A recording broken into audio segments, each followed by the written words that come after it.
Have you ever witnessed the most unexpected change of heart? On this rainy night, two lives were about to take an unforeseen turn. When a soaked, shivering stray dog was kicked away from the doorstep for the 13th time, no one could have predicted the shocking twist that was about to unfold. After barely surviving the downpour, the dog found its way back to the man's door, just as he stepped out to take out the trash. Without a second thought, Xiao Shuai mercilessly kicked the pitiful creature away. Making sure it was gone, he casually tossed his garbage outside. But in a bizarre turn of events, the food scraps landed right on the dog's head. Mistaking it as a meal meant for him, the stray happily gobbled it up.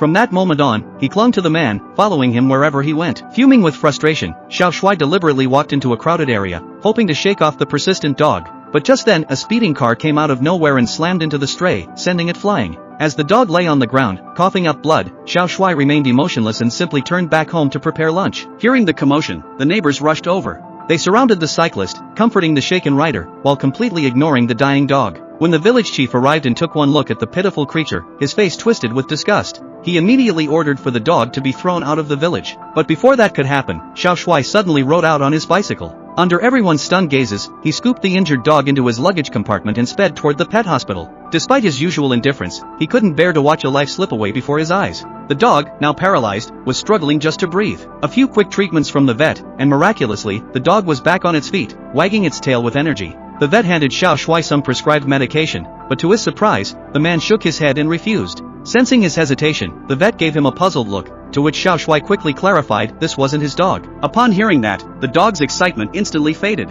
Its ears drooped, and its once bright eyes dimmed with disappointment. The vet sighed and said, "Since you brought him here, you have some responsibility. If you're willing to take him in, I can help find an adoptive family within a week. But if not, I'll have to report you to the Animal Protection Agency for neglect." Xiao Shuai was livid, but he had no choice but to take the dog with him. On the way back, the stray seemed unusually cheerful, as if it knew it had finally found a home. However, there was one big problem: Xiao Shuai's rented apartment strictly forbade pets. He had no choice but to wrap the dog in a blanket and sneak him inside. But the moment he stepped through the door, the neighbor's little daughter caught him red-handed.